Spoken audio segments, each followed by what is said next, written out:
तो चलिए वीडियो को शुरू करते हैं। हेलो फ्रेंड्स, आज की इस वीडियो में हम जानेंगे कि पृथ्वी की उत्पत्ति कैसे हुई, ये दुनिया कैसे अस्तित्व में आई, पृथ्वी का जन्म कब और कैसे हुआ, पृथ्वी कैसे बनी, पृथ्वी की संरचना कैसे हुई।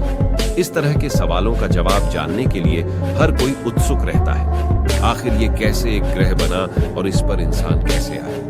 दोस्तों, आप जिस जगह पे बैठे हो या खड़े हो, उस धरती की आज बात करने वाले हैं। अगर मैं आपको कहूं कि आज आप जिस जगह पर अभी बैठे हो वह जमीन आज से करोड़ों साल पहले 850 डिग्री के तापमान से उबल रही एक आग की गोला थी, तो आप चौंक जाएंगे। जी हाँ, ये सच है। आइए इसके पीछे की पूरी स्टोरी को जानते हैं। इस छोटी सी वीडियो में आप पृथ्वी का जन्म देखने वाले हैं, तो बने रहें अंत तक। पृथ्वी की उत्पत्ति के बारे में वैज्ञानिकों का मानना है कि लगभग 5 अरब पूर्व अंतरिक्ष में कई गैसों को एक साथ मिलने से भयंकर विस्फोट हुआ था। इससे आग का एक विशाल गोला बना, जिसे अब हम सूर्य कहते हैं। यहाँ पे अब एक नया शब्द आ गया, अंतरिक्ष।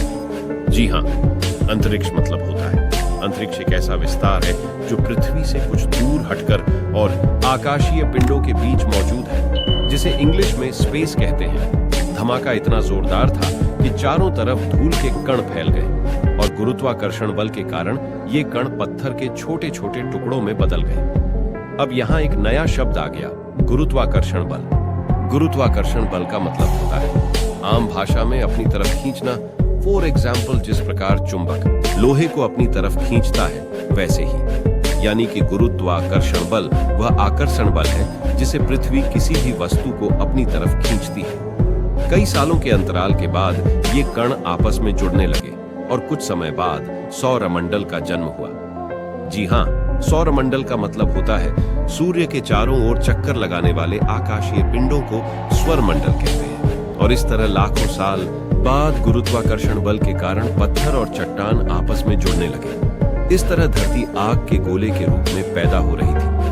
वैज्ञानिक अवधारणाओं के अनुसार 5 अरब साल पहले पृथ्वी का तापमान 1200 डिग्री सेल्सियस था।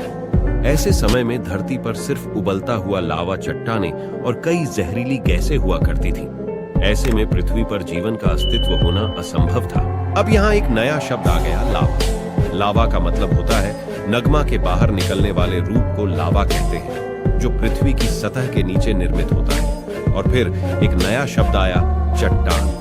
चट्टान क्या होता है? चट्टान मतलब पृथ्वी की ऊपरी सतह को क्रस्ट कहते हैं और क्रस्ट के सभी कठोर और मुलायम पदार्थ चट्टान कहलाते हैं, जैसे पत्थर, बालू, रेत, मिट्टी।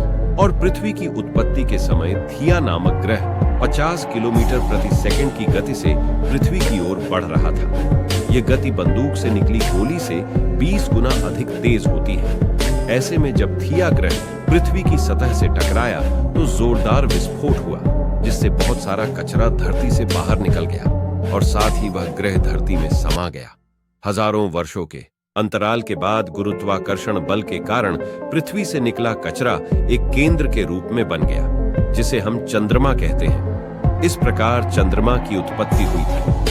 पृथ्वी के उत्पत्ति के बाद अंतरिक्ष में बची शेष चट्टानें पृथ्वी पर गिरने लगी। इस चट्टान में अजीब प्रकार के क्रिस्टल होते थे, जिन्हें आज हम नमक के रूप में इस्तेमाल करते हैं। आपको जानकर हैरानी होगी कि इन चट्टानों के अंदर मौजूद नमक से समुद्र का पानी बनता है। वैज्ञानिकों के अनुसार ये चट्टानें करीब 20 करोड़ साल तक धरती पर गिरते रहे, जिससे धरती ने समुद्र के रूप में ढेर सारा नमक और ढेर सारा पानी इकट्ठा कर लिया। इतने पानी की लगातार जमा होने से धरती की सतह ठंड होने लगी और चट्टानें सख्त हो गई। लेकिन लावा अभी भी उसी रूप में पृथ्वी के आंतरिक भाग में मौजूद था और सतह का तापमान 70 से 80 डिग्री सेल्सियस तक पहुंच गया था। पृथ्वी पर वर्तमान जल लाखों वर्ष पूर्व का है।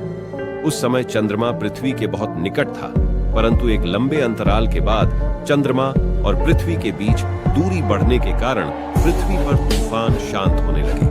धरती पर जीवन की इस यात्रा के दौरान 3.8 अरब साल पहले पानी की उत्पत्ति हुई थी। धरती पर लगातार ज्वालामुखी फट रहे थे। ज्वालामुखी का मतलब होता है पृथ्वी की सतह पर उपस्थित ऐसी दरारें जब मुंह खोलती हैं, जिससे पृथ्वी के भीतर की गर्म लावा, गैस आदि भस्म होकर बाहर आते हैं, उसे ज्वालामुखी कहते हैं। और साथ ही उल्कापिंडों की बारिश भी हो रही थी।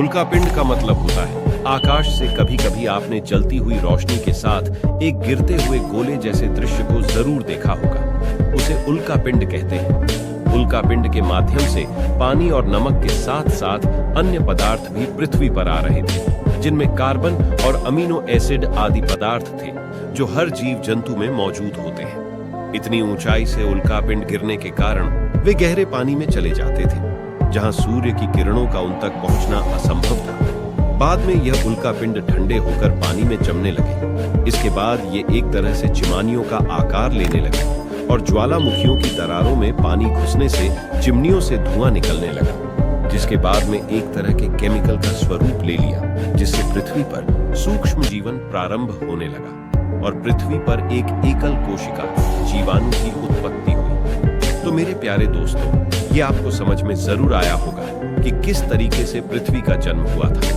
और किस तरीके से धरती की उत्पत्ति हुई थी। तो आज के वीडियो में फिलहाल इतना ही। वीडियो अच्छी लगे तो प्लीज लाइक एंड सब्सक्राइब जरूर करें।